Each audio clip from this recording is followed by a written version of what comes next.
രാധ ഞാൻ രാധ കണ്ണനെ മറക്കാത്ത രാധ. രാധ ഞാൻ രാധ കണ്ണനെ മറക്കാത്ത രാധ. വൃന്ദാവനം നീ മറന്നോ, മധുരയെ നീ മറന്നോ. വൃന്ദാവനം നീ മറന്നോ, മധുരയെ നീ മറന്നോ. രാധയെ നീ മറന്നോ, കണ്ണാ പൈക്കളെ നീ മറന്നോ. രാധയെ നീ മറന്നോ, കണ്ണാ പൈക്കളെ നീ മറന്നോ. രാധ രാധ രാധ രാധ മറന്നിട്ടും മറക്കാത്ത രാധ.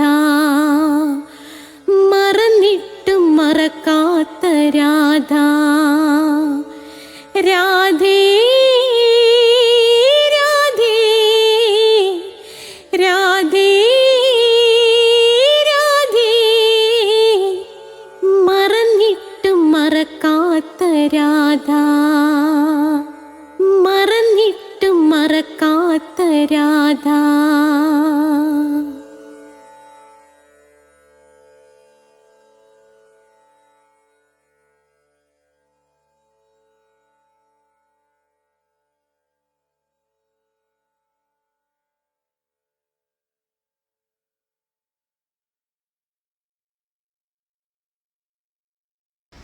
രാധേ രാധേ ഓ രാധേ രാധേ രാധേ രാധേ ഓ രാധേ രാധേ.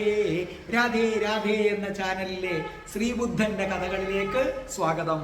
ശ്രീബുദ്ധന്റെ കഥ 3-ാമത്തെ അധ്യായത്തിലേക്ക് കടക്കുകയാണ്.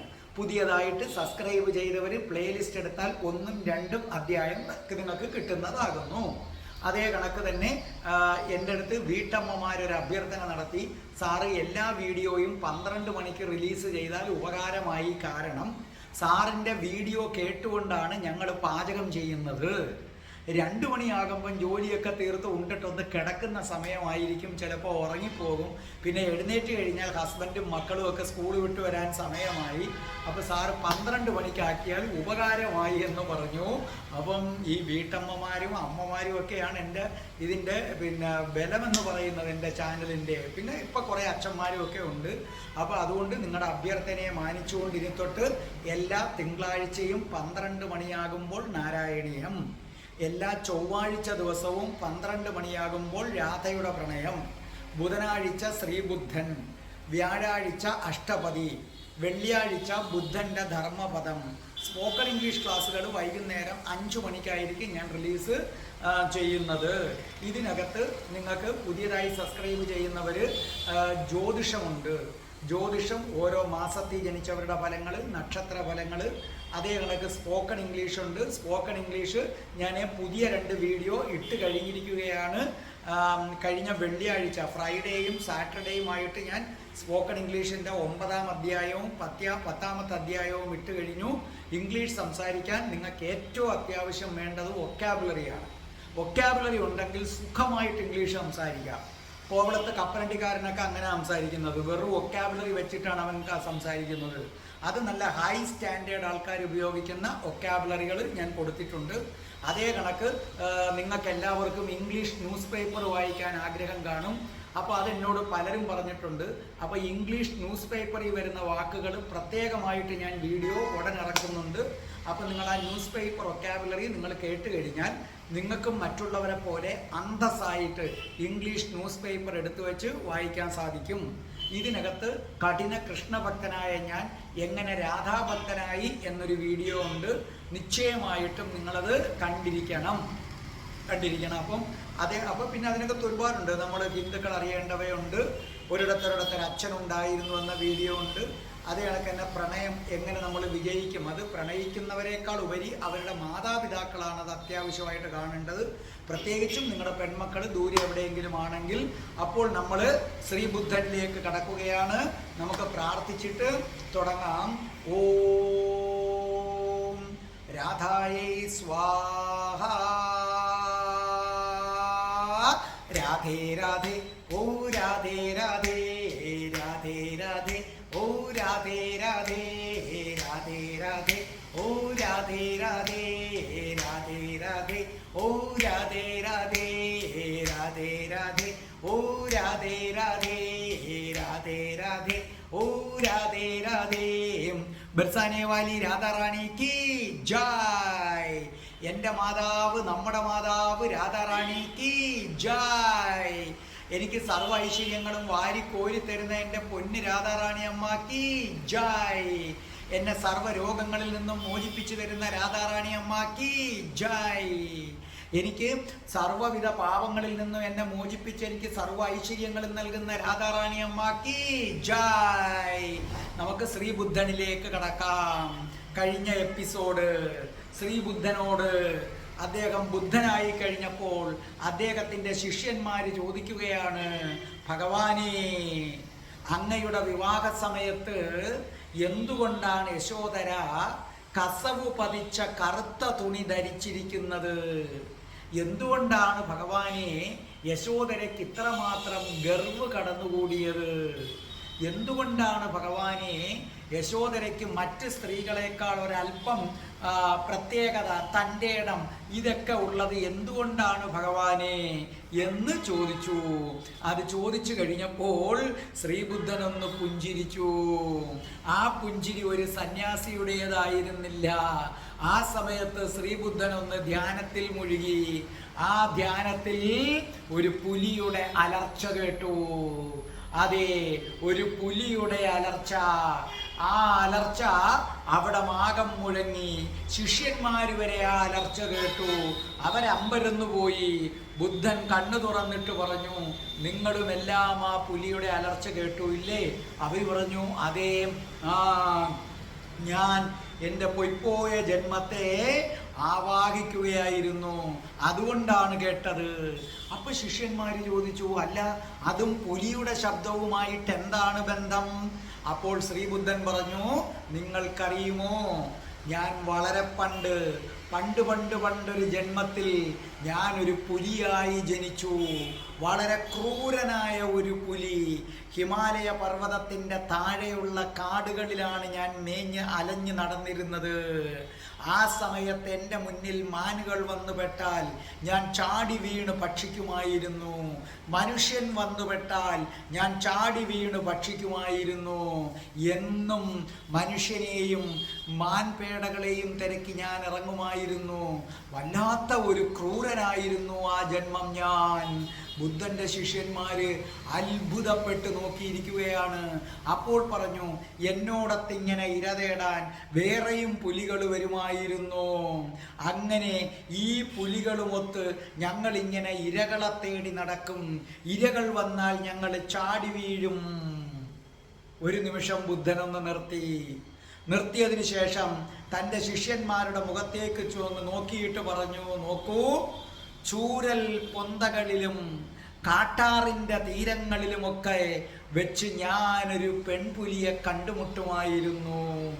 എന്തൊരു ചന്തമായിരുന്നു ആ പെൺപുലിക്ക്, എന്തൊരു അഴകായിരുന്നു ആ പെൺപുലിക്ക്. ഞങ്ങൾ ആ കാട്ടിലെ സകല ആൺപുലികളും അവളെ പ്രണയിച്ചു, അവളെ കാമിച്ചു. ഞങ്ങളെല്ലാവരും അവളുടെ പുറകിലായിരുന്നു. സത്യം പറഞ്ഞാൽ അവളെ കൈക്കലാക്കാൻ വേണ്ടി ഞങ്ങൾ തമ്മിൽ പലപ്പോഴും അടികൂടുമായിരുന്നു. ഉഗ്രൻ പോരാട്ടങ്ങൾ നടക്കുമായിരുന്നു. ആ പോരാട്ടത്തിൽ ഞാനും പങ്കുചേരും. കാരണം ആ പെൺപുലിക്ക് അത്രയ്ക്ക് ചന്തമായിരുന്നു. അവളെ സ്വന്തമാക്കുക എൻ്റെ ആഗ്രഹമായിരുന്നു.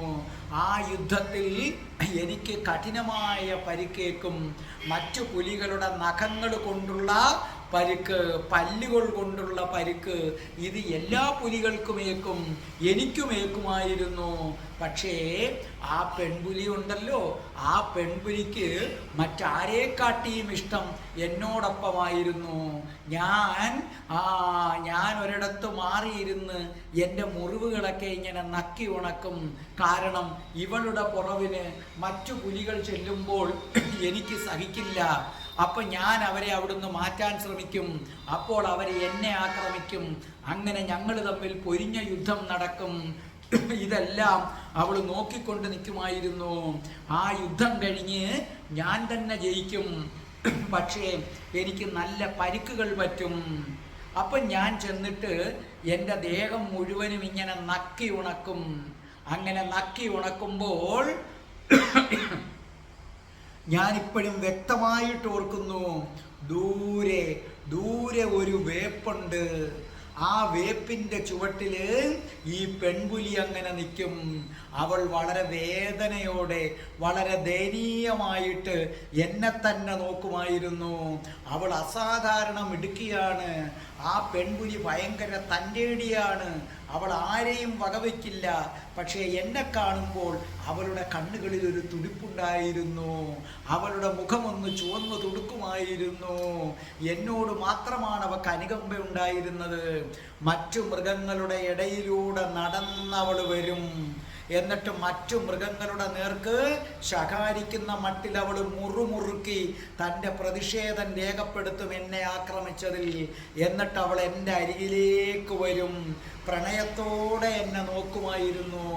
എന്നിട്ട് ആ പെൺപുലി തൻ്റെ നാവ് കൊണ്ട് എൻ്റെ വാരിപ്പുറത്തെ രോമങ്ങൾ മുഴുവൻ അവൾ നക്കുമായിരുന്നു. കരുണ നിറഞ്ഞ കണ്ണുകളോടെ അവൾ എന്നെ നോക്കുമായിരുന്നു. അങ്ങനെ ഞങ്ങൾ പരസ്പരം കണ്ണുകളിൽ കണ്ണും നട്ടിരിക്കുമായിരുന്നു. പതുക്കെ പതുക്കെ മറ്റ് ആൺപുലികളുടെ ഇടയിൽ ഞങ്ങളോടുള്ള അസൂയ വർദ്ധിച്ചു വന്നു. അങ്ങനെ ഞങ്ങൾ ആ കാടിൻ്റെ ഇരുണ്ട ഇടങ്ങളിലേക്ക് പോകും. ഞങ്ങൾക്ക് എന്തോരു സ്നേഹമായിരുന്നെന്നോ. ഞങ്ങൾ പരസ്പരം വാരിപ്പുണരുമായിരുന്നു. ഞങ്ങൾ പരസ്പരം ഒന്നാകുമായിരുന്നു. എന്നെ ആരെങ്കിലും ആക്രമിക്കാൻ വന്നാൽ പിന്നീട് അവളും മുരണ്ടുകൊണ്ട് വരുമായിരുന്നു. അവൾക്ക് അസാധാരണമായ ധൈര്യമായിരുന്നു. അവൾ മേയുമ്പോൾ അവളെ ആക്രമിക്കാൻ അവളുടെ പിന്നാലെ കാമം കൊണ്ട് മറ്റു പുലികൾ വരുമ്പോൾ ഞാൻ തടുക്കാൻ ചൊല്ലുമ്പോൾ അവരെതിർക്കാൻ വരും.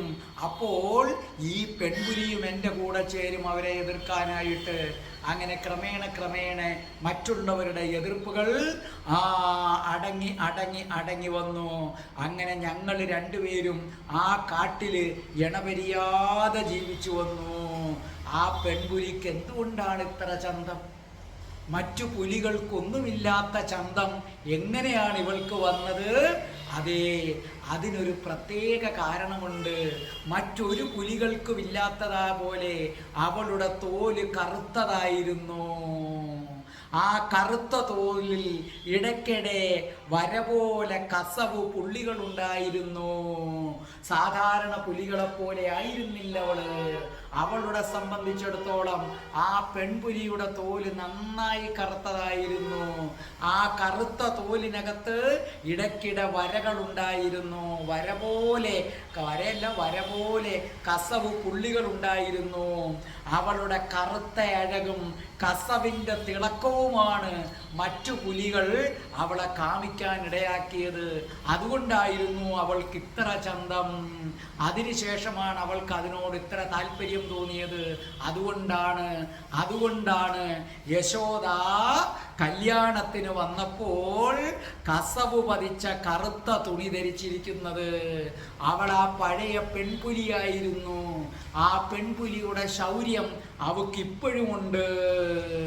അതാണ് ബുദ്ധൻ പറഞ്ഞത്. അതുകൊണ്ടാണ് യശോദയ്ക്ക് ഈ കറുത്ത വരയുള്ളതും കസവുള്ളതുമായ ഈ വസ്ത്രം കല്യാണത്തിന് വേണ്ടി തിരഞ്ഞെടുത്തത്. ശിഷ്യന്മാർ അത്ഭുതപ്പെട്ടിരുന്നു. ഇനി ഞാൻ നിങ്ങളെ തിരികെ കൊണ്ടുപോവുകയാണ് സിദ്ധാർത്ഥ രാജകുമാരൻ്റെ അടുക്കലേക്ക്. അങ്ങനെ മേടം രാശിയിൽ സിദ്ധാർത്ഥ രാജകുമാരൻ ഒന്നായി. സിദ്ധാർത്ഥ രാജകുമാരനും യശോദാദേവിയും ഒന്നായി. അത്യധികമായ ആനന്ദത്തോടെ അവർ ജീവിക്കാൻ തുടങ്ങി. ശുദ്ധോദന മഹാരാജാവിനാകട്ടെ എന്തെന്നില്ലാത്ത സന്തോഷമായി. അവരെണപിരിയാത്ത കുരുവികളെപ്പോലെ സിദ്ധാർത്ഥനും യശോദയും ജീവിച്ചു വന്നു. പക്ഷേ ബുദ്ധന്റെ പിതാവായ ശുദ്ധോദനന് ബുദ്ധനിൽ അത്രയ്ക്ക് അങ്ങോട്ട് വിശ്വാസം പോരാ. അദ്ദേഹം എന്തു ചെയ്തു? ആ കൊട്ടാരത്തിലെ മൈതാനത്തിന്റെ ഒത്ത നടുക്ക് ഒരു അതിമനോഹരമായ പച്ചക്കുന്നുണ്ട്. അതിൻ്റെ താഴെയിലൂടെയാണ് രോഹിണി നദി ഇങ്ങനെ പോകുന്നത്. അവിടെ നിറയെ പൈൻമരങ്ങളാണ്. രാവിലെ ആകുമ്പോൾ മരങ്ങളെല്ലാം ഇങ്ങനെ പൂത്തു നിൽക്കുമായിരുന്നു. അവിടുത്തെ വാതായനങ്ങളിലൂടെ പുറത്തു നോക്കിക്കഴിഞ്ഞാൽ മഞ്ഞുമൂടിയ പർവ്വതങ്ങൾ കാണാം. എന്തൊരു ചന്തമാണ്! നദികളുടെ കളകള ആരവങ്ങൾ കാണാം. സത്യത്തിൽ ഇതൊരു പ്രേമ തുറുങ്കായിരുന്നു. നമ്മൾ ജയിൽ നിർമ്മിക്കുന്നത് പോലെ ഇത് പ്രണയത്തിന് വേണ്ടി നിർമ്മിച്ച ഒരു തുറുങ്കായിരുന്നു. ഇതിൻ്റെ രണ്ട് വശങ്ങളിലും 2 മണിഗോപുരങ്ങളുണ്ടായിരുന്നു. 1000 തൂണുകളുണ്ടായിരുന്നു. 1000 തൂണുകൾ.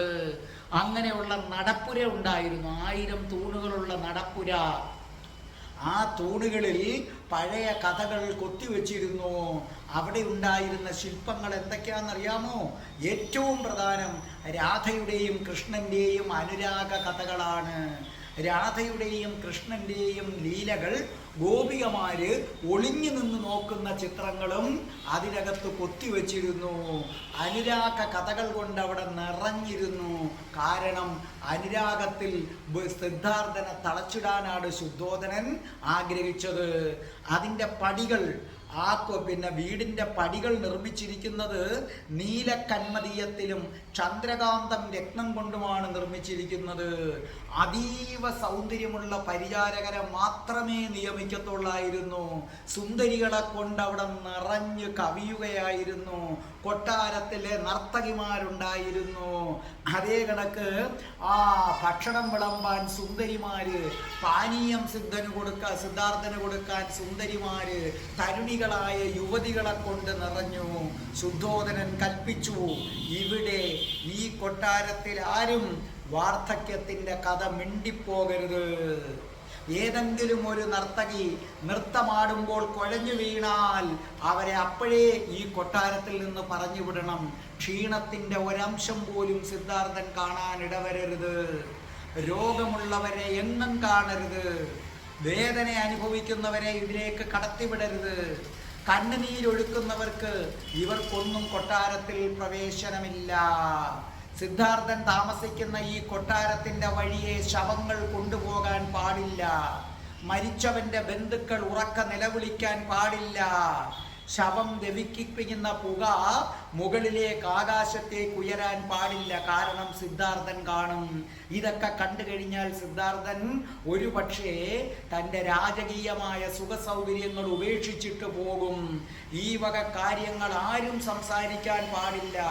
മറിച്ചായാൽ കഠിനമായ ശിക്ഷ ഉണ്ടായിരിക്കും എന്ന് ശുദ്ധോദന മഹാരാജാവ് ആജ്ഞാപിച്ചു. അതുപോലെ അദ്ദേഹം പറഞ്ഞു, പാട്ടുപാടി നൃത്തം വയ്ക്കുന്ന യുവതികളെ എല്ലാ ദിവസവും നിങ്ങൾ പരിശോധിക്കണം. അതിന് സംഘങ്ങളെ വെച്ചിട്ടുണ്ട്. ഏതെങ്കിലും ഒരു യുവതിയുടെ തലമുടിയിൽ ഒരു വെള്ളി നര വീണാൽ അവളെ അപ്പോഴേ ആ കൊട്ടാരത്തിൽ നിന്ന് പുറത്താക്കണം. കാരണം വെള്ളി നര വീഴുന്നത് കണ്ടാൽ ആ സിദ്ധാർത്ഥന് വാർദ്ധക്യത്തെക്കുറിച്ചുള്ള ഓർമ്മ വരും. രാവിലെ സിദ്ധാർത്ഥൻ എഴുന്നേൽക്കുന്നതിന് മുമ്പ് തലേന്ന് കൊഴിഞ്ഞു വീണ പൂക്കളെല്ലാം എന്ത് ചെയ്യണം? മാറ്റിവെക്കണം. 4 ചുറ്റും വലിയ മതില്. ആ മതിലിൻ്റെ ഒരറ്റത്തൊരു ഗേറ്റുണ്ട്.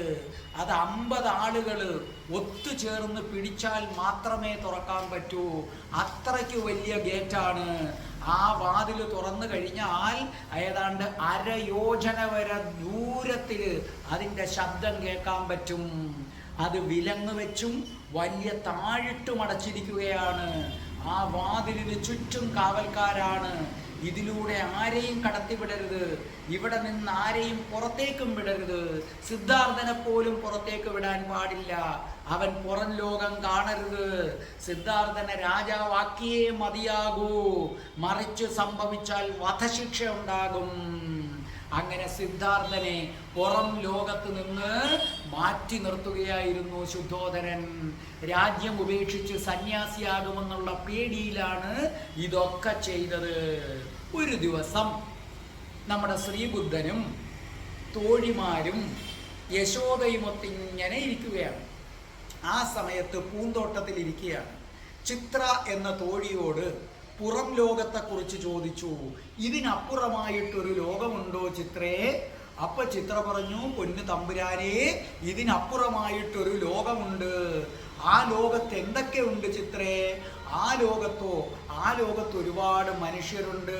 അവർ ജോലിയെടുക്കുന്നുണ്ട്, കച്ചവട സ്ഥാപനങ്ങളുണ്ട്, വൃക്ഷങ്ങളുണ്ട്, നദികളുണ്ട്, പർവ്വതങ്ങളുണ്ട്. അപ്പോൾ അദ്ദേഹത്തിന് വല്ലാത്ത കൗതുകമായി. അദ്ദേഹം പറഞ്ഞു, എനിക്ക് ഈ പുറം ലോകം ഒന്ന് കാണണമല്ലോ ചിത്രേ. അപ്പൊ ചിത്ര പേടിച്ചു പോയി. ചിത്ര പറഞ്ഞു, അയ്യോ ഇളയതമ്പുരാനെ, അങ്ങനെ എന്നോട് പറയല്ലേ എന്ന് പറഞ്ഞു. അന്നത്തെ ദിവസം സിദ്ധാർത്ഥൻ തൻ്റെ തേരാളിയായ ചന്ദനെ വിളിപ്പിച്ചു. ചന്ദനെ വിളിപ്പിച്ചിട്ട് പറഞ്ഞു, രഥം തയ്യാറാക്കൂ. നാളെ ഉച്ചയ്ക്ക് 12 മണിക്ക് എനിക്കിവിടെ നിന്ന് പുറപ്പെടണം. എനിക്ക് ഈ ലോകം മുഴുവനും കാണണം. ഈ വാതിൽ തുറന്നു തരണം. കാവൽക്കാരി പരിഭ്രമിച്ചു. കാരണം ആ വാതിലിലൂടെ സിദ്ധാർത്ഥനെ പോലും കടത്തിവിടരുത്. കടത്തിവിട്ടാൽ വധശിക്ഷയാണ്. അവർ ഓടിച്ചെന്നു. ശുദ്ധോദന മഹാരാജാവിൻ്റെ അടുത്ത് പറഞ്ഞു, മഹാരാജാവേ, സിദ്ധാർത്ഥ രാജകുമാരൻ പറയുന്നു, നാളെ ഉച്ചയ്ക്ക് 12 മണിയാകുമ്പോൾ ഈ വാതിലിലൂടെ പുറത്തു കടക്കണമെന്ന് പറയുന്നു. അപ്പോൾ ശുദ്ധോദനൻ പറഞ്ഞു, ഇനി എന്താ ചെയ്യേണ്ടത്? സിദ്ധാർത്ഥൻ വാശി പിടിക്കുകയാണ്. മന്ത്രിമാരുമായിട്ട് ആലോചിച്ചു. അപ്പൊ എല്ലാവരും പറഞ്ഞു, നമുക്കൊരു തീരുമാനമെടുക്കാം. ഒരു കാരണവശാലും സിദ്ധാർത്ഥൻ മോശപ്പെട്ട ഒരു കാഴ്ചയും കണ്ടുകൂടാ. നഗരം മൊത്തം അലങ്കരിക്കട്ടെ. മുടന്തര്, രോഗികള്, കണ്ണുപൊട്ടര്, ഇവരാരും ആ വഴി കടന്നു പോകാൻ പാടില്ല. ആരെങ്കിലും മരിച്ചിട്ടുണ്ടെങ്കിൽ ശവം വീട്ടിനുള്ളിൽ രഹസ്യമാക്കി വെക്കുക. വൈകുന്നേരം വരെ ദഹിപ്പിക്കാൻ പാടില്ല. ആ കപില വസ്തു മുഴുവനും അലങ്കരിക്കുക. അതൊരു മായാ നഗരം പോലെ ശോഭിക്കട്ടെ. എല്ലാ തയ്യാറെടുപ്പുകളും നടത്തി. ഭടന്മാര് 4 ചുറ്റും വളഞ്ഞു നിന്നു. ഒരു കാരണവശാലും രോഗികളും വൃദ്ധന്മാരും നരബാധിച്ചവരും സൗന്ദര്യമില്ലാത്തവർ പോലും അവിടെ പാടില്ല. സുന്ദരികളും സുന്ദരന്മാരും മാത്രം തെരുവീതികളിൽ അണിനിരക്കണം. അങ്ങനെ ചന്ദൻ തെളിക്കുന്ന തേരിൽ വരവായി. ചന്ദൻ തെളിക്കുന്ന തേരിൽ വരവായി സാക്ഷാൽ സിദ്ധാർത്ഥൻ. സിദ്ധാർത്ഥൻ ഇങ്ങനെ നോക്കുകയാണ്. പുറത്തേക്കിറങ്ങി നോക്കിക്കഴിഞ്ഞപ്പോൾ ജനങ്ങൾ മുഴുവനും യുവരാജകുമാരനെ കാണാൻ ഇങ്ങനെ നിൽക്കുകയാണ്. അവര് പറഞ്ഞു, ഇളയ തമ്പുരാൻ നീണാൾ വാഴട്ടെ, ഇളയ തമ്പുരാൻ നീണാൾ വാഴട്ടെ, ഞങ്ങളുടെ പൊന്ന് തമ്പുരാൻ നീണാൾ വാഴട്ടെ. അപ്പോൾ സിദ്ധാർത്ഥൻ ഓരോരുത്തരെയും നോക്കി. സിദ്ധാർത്ഥൻ പറഞ്ഞു, ചന്ദാ, ഈ ലോകം എത്ര മനോഹരമാണ്. നോക്കൂ, എല്ലാം സുന്ദരന്മാര്, എല്ലാവരും സുന്ദരികള്, എല്ലാവരും ആഹ്ലാദിക്കുന്നു. ഈ പ്രദേശം മുഴുവനും ആഹ്ലാദം. ആഹാ, എന്ത് നല്ല നഗരം, എന്ത് നല്ല ജീവിതം, എന്ത് നല്ല ഭൂമി. ചന്ദൻ ഒന്ന് പുഞ്ചിരിക്കുക മാത്രം ചെയ്തു. സിദ്ധാർത്ഥൻ അങ്ങനെ മുന്നോട്ട് പോയിക്കൊണ്ടിരിക്കുകയാണ്. സിദ്ധാർത്ഥൻ മുന്നോട്ട് പോയിക്കൊണ്ടിരിക്കുകയാണ്. എവിടെയും ആനന്ദം, എവിടെയും ഉല്ലാസം. പ്രിയമുള്ള രാധേ രാധേ ചാനലിൻ്റെ സബ്സ്ക്രൈബേഴ്സെ, ഇത് കേട്ടുകൊണ്ടിരിക്കുന്നവരെ, നിങ്ങളെ ഞാൻ മറ്റൊരു സ്ഥലത്തേക്ക് കൂട്ടിക്കൊണ്ടു പോവുകയാണ്. ദേവലോകം. നിങ്ങളെ ഞാൻ ദേവലോകത്തേക്ക് കൂട്ടിക്കൊണ്ടു പോവുകയാണ്. ദേവേന്ദ്രൻ തൻ്റെ സിംഹാസനത്തിൽ അസ്വസ്ഥനാണ്. ദേവേന്ദ്രൻ മറ്റു ദേവന്മാരെ എല്ലാം വിളിച്ചുകൂട്ടിയിട്ട് ദേവേന്ദ്രൻ പറഞ്ഞു, ഭൂമിയിൽ എന്താണ് നടക്കുന്നത്? ജ്ഞാനോദയം സിദ്ധിക്കേണ്ട ഒരു മനുഷ്യനാണ് സിദ്ധാർത്ഥൻ. ജ്ഞാനോദയം സിദ്ധിച്ച് ഈ ഭൂമി മുഴുവനും മോക്ഷത്തിന്റെ മാർഗം പറഞ്ഞുകൊടുത്ത് ജനങ്ങളെ മോക്ഷപ്രാപ്തരാക്കാൻ വേണ്ടിയാണ് സിദ്ധാർത്ഥൻ വന്നത്. പക്ഷേ സിദ്ധാർത്ഥന് മോക്ഷപ്രാപ്തി കിട്ടണമെങ്കിൽ അവൻ രോഗികളെ കാണണം, വൃദ്ധരെ കാണണം, മരണം എന്തെന്നറിയണം, സന്യാസം എന്തെന്ന് കാണണം, അല്ലാതെ പറ്റില്ല. അപ്പൊ ദേവന്മാര് ചോദിച്ചു, ഇപ്പോൾ എന്ത് സംഭവിച്ചു എന്നോ? സിദ്ധാർത്ഥനെ തുറുങ്കിലിട്ടിരിക്കുകയാണ്, പ്രേമത്തുറുങ്കിൽ. സിദ്ധാർത്ഥൻ പുറത്തു വരണമെന്ന് പറഞ്ഞപ്പോൾ രാജാവ് കർശന നിയന്ത്രണങ്ങൾ ഏർപ്പെടുത്തിയിരിക്കുകയാണ്. എല്ലായിടത്തും പട്ടാളക്കാരാണ്. ഒരു കാരണവശാലും ഒരു രോഗികളോ വൃദ്ധന്മാരോ അങ്ങോട്ടേക്ക് പ്രവേശിക്കാൻ കഴിയില്ല. അപ്പോൾ ഇനി എന്താണ് നമുക്ക് ചെയ്യാൻ പറ്റുന്നത്? ദേവന്മാരുമായി കൂടിയാലോചിച്ചു. പെട്ടെന്ന് ഇന്ദ്രൻ പറഞ്ഞു, എനിക്കൊരു ഉപായം, ഒരു കാര്യം ഞാൻ പറയാം. മനുഷ്യ സാധ്യമല്ല ഇനി ഒരു മനുഷ്യർക്കും, വൃദ്ധനായ ഒരു മനുഷ്യനും മുടന്തനും രോഗിക്കും സിദ്ധാർത്ഥന്റെ മുന്നിൽ പ്രത്യക്ഷപ്പെടാൻ പറ്റില്ല. അത്രയ്ക്ക് പഴുതടച്ച സുരക്ഷയാണ് ഒരുക്കി വച്ചിരിക്കുന്നത്. ഒരിക്കലും അവർക്ക് പ്രവേശിക്കാൻ പറ്റില്ല. ഇന്ദ്രൻ ദേവന്മാരോട് പറഞ്ഞു, ദേവന്മാരെ, ഇനി നമുക്ക് മാത്രമേ എന്തെങ്കിലും ചെയ്യാൻ പറ്റൂ.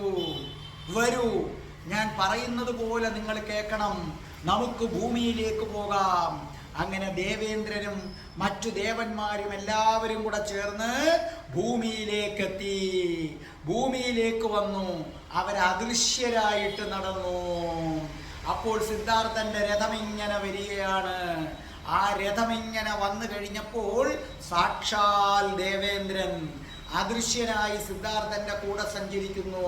ഒരു മനുഷ്യർക്കും കാണാൻ പറ്റുന്നില്ല. പെട്ടെന്ന് സിദ്ധാർത്ഥനെ കാണത്തക്കവണ്ണം, മറ്റുള്ളവർക്കും കാണത്തക്കവണ്ണം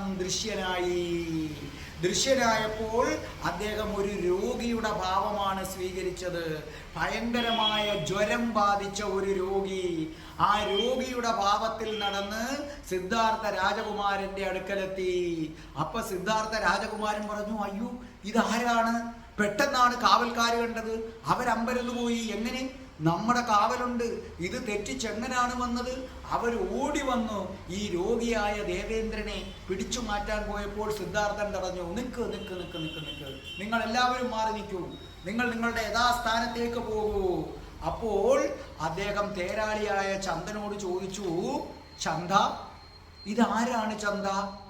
ഇതെന്താണ് ഈ മനുഷ്യന്റെ പ്രശ്നം? ചന്ദനാകപ്പാടെ വിഷമത്തിലായി. കാരണം ഉത്തരം കൊടുക്കാൻ പാടില്ല, രാജാവിൻ്റെ ആജ്ഞയാണ്. അപ്പൊ ദേവേന്ദ്രനാണ് രോഗിയായി വന്നിരിക്കുന്നത്. അപ്പൊ ദേവേന്ദ്രൻ ചന്ദനെ നിർബന്ധിച്ചു. ദേവേന്ദ്രൻ പറഞ്ഞു, നോക്കൂ, നീ സത്യം പറയണം. നിന്റെ കടപ്പാട് ഈ വൃദ്ധനായ രാജാവിനോടല്ല, നിന്റെ കടപ്പാട് സത്യത്തോടാണ്. ചന്ദ, ഈ ഇരിക്കുന്നത് സാധാരണ വ്യക്തിയല്ല ചന്ദ. സിദ്ധാർത്ഥന് പോലും കേൾക്കാൻ പറ്റാതെ ചന്ദന് മാത്രം കേൾക്കാവുന്ന ശബ്ദത്തിലാണ് ഇന്ദ്രൻ പറയുന്നത്, നോക്കൂ, ഇവൻ ബോധോദയം കിട്ടാൻ പോവുകയാണ്. നിങ്ങൾ അങ്ങേയറ്റം അനുഗ്രഹിക്കപ്പെട്ടവനാകും. കാരണം നിങ്ങളായിരിക്കും അതിലേക്കുള്ള വഴി തുറന്നിടുന്നത്. ഇത് നിങ്ങൾ നഷ്ടപ്പെടുത്തരുത്. ചന്ദ, ഈ ലോകം മുഴുവൻ മോക്ഷപ്രാപ്തിക്കായി കാത്തിരിക്കുകയാണ്. മോക്ഷം എങ്ങനെ ലഭിക്കണം എന്നത് കാണിച്ചു കൊടുക്കാനായിട്ട് വന്നതാണ് ഈ സിദ്ധാർത്ഥ രാജകുമാരൻ. നോക്കൂ, ലക്ഷോപലക്ഷം ജന്മങ്ങൾ കഴിഞ്ഞാലും ചന്ദ, നിങ്ങൾക്ക് ഇങ്ങനൊരു അവസരം കിട്ടില്ല. ഈ ലോകം അവസാനിക്കുന്നത് വരെ ചന്ദ ബുദ്ധനോടൊപ്പം നിന്നെയും ഓർക്കും. സത്യം പറയൂ. അപ്പോൾ ചന്ദൻ പതുക്കെ പറഞ്ഞു, രാജകുമാര, അങ്ങ് സഞ്ചരിക്കുന്ന വഴികളിൽ നിന്ന് എല്ലാ മനുഷ്യരെയും മഹാരാജാവ് ഒഴിപ്പിച്ചിരുന്നു. ഈ മനുഷ്യൻ എവിടെ നിന്ന് വന്നു എന്ന് ഞാൻ അത്ഭുതപ്പെടുകയാണ്. കാരണം എല്ലായിടത്തും കാവൽക്കാര്, എല്ലായിടത്തും സൈന്യമുണ്ട്. രഥം സഞ്ചരിക്കുന്ന വഴികളിൽ ആരെയും കടത്തിവിടുന്നില്ല. പിന്നെ ഈ മനുഷ്യൻ എങ്ങനെ വന്നു എന്ന് പിടികിട്ടുന്നില്ല. ഒന്ന്, ഇയാൾ രോഗബാധിതനാണ്. അപ്പൊ സിദ്ധാർത്ഥൻ ചോദിച്ചു, രോഗമോ? അതെന്താണ് രോഗമെന്ന് പറഞ്ഞാൽ? അപ്പോൾ ചന്ദൻ പറഞ്ഞു, നമ്മൾ ജനിക്കുമ്പോഴേ നമ്മുടെ കൂടെ ഉള്ളതാണ് ഈ രോഗം. ചില പ്രത്യേക സന്ദർഭം വരുമ്പോൾ പുറമേയുള്ള സാഹചര്യവും കൂടെ നമ്മുടെ ദേഹത്തേക്ക് കയറുമ്പോൾ ആ പുറമേയുള്ള സാഹചര്യത്തിൻ്റെ ഫലമായി നമ്മുടെ ഉള്ളിലുള്ള രോഗം ചില സമയത്ത് പുറത്തോട്ട് വരും. അപ്പോൾ പിന്നെ നമുക്കൊന്നും ചെയ്യാൻ കഴിയില്ല, നമുക്ക് യാതൊന്നിനും ഉത്സാഹം തോന്നില്ല എന്ന് പറഞ്ഞു. അപ്പോൾ സിദ്ധാർത്ഥൻ ചോദിച്ചു, അല്ല ചന്ദ, ഞാനൊരു കാര്യം ചോദിക്കട്ടെ, എനിക്കും ഈ രോഗം പിടിപെടുമോ? ചന്ദൻ പറഞ്ഞു, തീർച്ചയായിട്ടും രാജകുമാരാ. ഇദ്ദേഹം കടന്നുപോയി. ആ കടന്നുപോയതിനു ശേഷം മറ്റൊരു ദേവനെ വിട്ടു. മറ്റൊരു ദേവൻ പടുവൃദ്ധനായിട്ട് വന്നു. അങ്ങ് കൂന് പിടിച്ചൊരു വൃദ്ധൻ. സിദ്ധാർത്ഥന് തൻ്റെ കണ്ണുകളെ വിശ്വസിക്കാൻ കഴിഞ്ഞില്ല. അത്രയും വൃദ്ധനായിരുന്നു. അപ്പൊ സിദ്ധാർത്ഥൻ ചോദിച്ചു, അല്ല, ഈ മനുഷ്യർ എന്താണ് സംഭവിച്ചത്? എനിക്ക് മനസ്സിലാകുന്നില്ലല്ലോ. ഈ മനുഷ്യൻ എന്താ സംഭവിച്ചത്? അപ്പോൾ പറഞ്ഞു, രാജകുമാര, നിരന്തരമായ രോഗങ്ങൾക്ക് ശേഷം ഇതാണ് ഒരു മനുഷ്യന് സംഭവിക്കുന്നത്. കുറേ നാൾ നമ്മൾ ഈ ഭൂമിയിൽ പല പല ഘട്ടങ്ങളിൽ രോഗങ്ങൾ വരും. രോഗങ്ങൾ വന്ന് വന്ന് നമ്മൾ ഒരിക്കൽ വൃദ്ധനായി മാറും. അങ്ങനെ നമ്മളും ഒരിക്കൽ വൃദ്ധനാകും. അപ്പോൾ ചോദിച്ചു, ഞാനും വൃദ്ധനാകുമോ? തീർച്ചയായും രാജകുമാര. അപ്പോൾ എൻ്റെ യശോദരയും വൃദ്ധയാകുമോ? ഉറപ്പായിട്ടും രാജകുമാര. അങ്ങും യശോദരാദേവിയും എല്ലാം വൃദ്ധരാകും. അതിനുശേഷം രഥം വീണ്ടും മുന്നോട്ട് പോവുകയാണ്. കാവൽക്കാരാകെ പരിഭ്രാന്തരാണ്. എന്ത് സംഭവിക്കുന്നു എന്ന് അവർക്ക് അറിയുന്നില്ല. എവിടെ നിന്ന് ഇവർ വരുന്നു എന്ന് അറിയുന്നില്ല. പെട്ടെന്നാണ് ഇതാ ഒരു ശവമഞ്ചം നടന്നു വരുന്നു. ശവഘോഷയാത്ര വരുന്നു. അത്ഭുതപ്പെട്ട് നിൽക്കുകയാണ്. അവിടെ ശവമായി കിടക്കുന്നത് ഒരു ദേവനാണ്. ഈ ശവം ചുമക്കുന്നതും 4 ദേവന്മാരാണ്. ഈ മഞ്ചം മറ്റു കാവൽക്കാർ കാണുന്നതേയില്ല. ചന്ദനും സിദ്ധാർത്ഥനും മാത്രം കാണാം. ഈ ശവഘോഷയാത്ര സിദ്ധാർത്ഥന്റെ മുമ്പിലൂടെ കടന്നുപോയി. അപ്പൊ സിദ്ധാർത്ഥൻ ചോദിച്ചു, ചന്ദ, ഇതെന്താണ് ഈ സംഭവിച്ചിരിക്കുന്നത്? അപ്പോൾ പറഞ്ഞു, ഈ ഇതാണ് മനുഷ്യന്റെ അവസാനത്തെ അവസ്ഥ. വൃദ്ധന് ശേഷം ഇതാണ് സംഭവിക്കുന്നത്. നമുക്ക് രോഗം വരും. രോഗങ്ങൾ വന്ന് വന്ന് നമ്മൾ വൃദ്ധനാകും. വൃദ്ധനായതിനു ശേഷം ഒരു ദിവസം നമ്മൾ ഈ ഭൂമിയിൽ നിന്നും പോകും. നമ്മൾ മരിച്ചു പോകും. ഞാനും മരിക്കുമോ? ഒരു കൊച്ചുകുട്ടിയുടെ നിഷ്കളങ്കതയോടെ ചോദിച്ചു. മരിക്കും. അപ്പൊ എൻ്റെ പ്രിയപ്പെട്ട യശോദ മരിക്കുമോ? മരിക്കും. അപ്പൊ ഞങ്ങളുടെ അഴക് നശിക്കുമോ? ചന്ദൻ പറഞ്ഞു, നശിക്കും. രഥം നിർത്തൂ. സിദ്ധാർത്ഥൻ ആജ്ഞാപിച്ചു, രഥം നിർത്തൂ. സത്യസന്ധമായി പറയൂ, ഇതൊക്കെ എനിക്ക് സംഭവിക്കുമെന്ന് പറയുന്നത് സത്യമാണോ? അപ്പോൾ പറഞ്ഞു, സത്യമാണ്. ഈ സമയത്ത് ദേവലോകത്തെ മറ്റൊരു ദേവൻ, ഇത് ചന്ദനും ബുദ്ധനും സിദ്ധാർത്ഥനും മാത്രമാണ് കാണുന്നത്. ദേവലോകത്തെ മറ്റൊരു ദേവൻ സന്യാസിയായിട്ട് വന്നു. തലമുണ്ഡനം ചെയ്ത് കയ്യിൽ ഊന്നുവടി വെച്ച് ഒരു ഭിക്ഷാപാത്രവുമായി വന്ന് സിദ്ധാർത്ഥനോട് പറഞ്ഞു, ഭിക്ഷാം ദേഹി, ഭിക്ഷാം ദേഹി. സിദ്ധാർത്ഥൻ ചോദിച്ചു, ഇതേതാണ്? ഇതെന്തൊരവസ്ഥയാണ്? അപ്പോൾ ചന്ദൻ പറഞ്ഞു, ഇത് മറ്റുള്ളതുപോലെയുള്ള ഒരവസ്ഥയല്ല.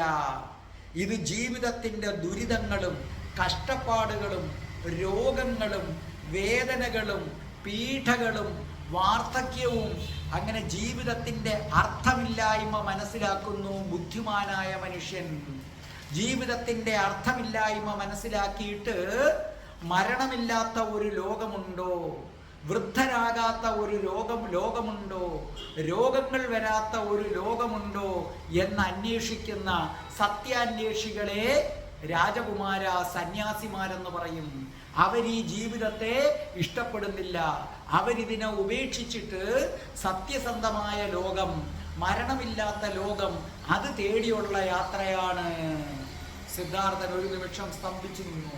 സിദ്ധാർത്ഥൻ പറഞ്ഞു, രഥം തിരിച്ചുവിടൂ, നമ്മുടെ രഥം തിരിച്ചുവിടൂ. രഥം തിരിച്ചു കൊട്ടാരത്തിലെത്തി. അദ്ദേഹം ആകെ അസ്വസ്ഥനായി. എന്താണ് കാരണമെന്ന് ആർക്കും പിടികിട്ടുന്നില്ല. അദ്ദേഹം ഭക്ഷണത്തിന്റെ മുന്നിൽ പോലും മൂകനായിരുന്നു. കൊട്ടാരത്തിലെ രാജകുമാരിമാര്, നർത്തകിമാര് ആവുന്നത്ര നർത്തനം നടത്തി. അങ്ങോട്ടേക്കെങ്ങും സിദ്ധാർത്ഥന്റെ ശ്രദ്ധ പോകുന്നില്ല. യശോദര പൊട്ടിക്കരഞ്ഞു. യശോദര ചോദിച്ചു, ഭഗവാനെ, അങ്ങേക്ക് എന്താണ് സംഭവിച്ചത്? എന്നിൽ നിന്ന് എന്തെങ്കിലും പിഴവുകൾ പറ്റിയോ? അപ്പോൾ പറഞ്ഞു, യശോദരേ, പിഴവുകൾ നിന്നിൽ നിന്നല്ല പറ്റിയത്, നമുക്കാണ് പറ്റിയത്. യശോദര ചോദിച്ചു, എന്ത് പിഴവുകള്? അപ്പോൾ പറഞ്ഞു, നോക്കൂ യശോദരേ, പിഴവുകളെന്ന് പറഞ്ഞാൽ എൻ്റെയും നിന്റെയും ഈ സൗന്ദര്യം ഒരു ദിവസം നശിക്കും. യശോദരേ, നമ്മൾ രണ്ടുപേരും വൃദ്ധരാകും. യശോദയെ, നമ്മൾ രണ്ടുപേരും മരിക്കും. നമ്മുടെ ശരീരം ഭസ്മമായി തീരും, അത് അഗ്നിക്ക് ഇരയായി തീരും. ഈ ജീവിതത്തിൽ ഒരർത്ഥവുമില്ല. നമ്മൾ ഇന്ന് പട്ടുമെത്തയിൽ ഉറങ്ങുന്നു, ഒരു ദിവസം നമ്മൾ ഈ മണ്ണിൽ ചാമ്പലായി കിടക്കേണ്ടി വരും. ഈ കാണുന്ന പട്ടുമെത്തയും ഈ കാണുന്ന സുന്ദരിമാരും ഒന്നും ശാശ്വതമല്ല. ശാശ്വതമായ എന്തോ ഒന്നുണ്ട്. അതാണ് എനിക്ക് വേണ്ടത്. യശോദര ആകെ പരിഭ്രമിച്ചു പോയി. അന്ന് രാത്രി ശുദ്ധോധന മഹാരാജാവ് ഗാഠനിദ്രയിലായിരുന്ന ശുദ്ധോധന മഹാരാജാവ് 7 സ്വപ്നങ്ങൾ കാണുകയാണ്. 7 സ്വപ്നങ്ങൾ, അർത്ഥവത്തായ 7 സ്വപ്നങ്ങൾ. നിങ്ങളും സ്വപ്നങ്ങൾ കാണാറില്ലേ? സ്വപ്നങ്ങളെ വ്യാഖ്യാനിക്കാനും പഠിക്കാം. ശുദ്ധോധന മഹാരാജാവ് 7 സ്വപ്നങ്ങൾ കാണുകയാണ്. 7 സ്വപ്നങ്ങൾ. എന്താണ് ആ 7 സ്വപ്നങ്ങൾ? ഈ 7 സ്വപ്നങ്ങൾ വ്യാഖ്യാനിക്കാൻ കപിലവസ്തുവിലേക്ക് ആരാണ് വരാൻ പോകുന്നത്? അത് വിശദീകരിക്കുന്ന ആളിന് എന്താണ് സംഭവിക്കാൻ പോകുന്നത്? അയാൾ ഒടുവിൽ ആരായി മാറാൻ പോവുകയാണ്? അതെ, അടുത്ത ബുധനാഴ്ച 12 മണിക്ക് രാധാറാണിയും കൃഷ്ണനും ബുദ്ധനും അനുഗ്രഹിച്ചാൽ ഞാൻ വരും. രാധേ രാധേ, ഓ രാധേ രാധേ, രാധേ രാധേ, ഓ രാധേ രാധേ, രാധേ രാധേ, ഓ രാധേ രാധേ, രാധേ രാധേ, ഓ രാധേ രാധേ, രാധേ രാധേ, ഓ രാധേ രാധേ, രാധേ രാധേ, ഓ രാധേ രാധേ. ബർസാനെ വാലി രാധാ റാണി की जय. ബുദ്ധം ശരണം ഗച്ഛാമി, ധർമ്മം ശരണം ഗച്ഛാമി, സംഘം ശരണം ഗച്ഛാമി. ഓം ശ്രീം ഹ്രീം ക്ലീം ഐം രം രാസേശ്വരി രാധികായേ സ്വാഹ.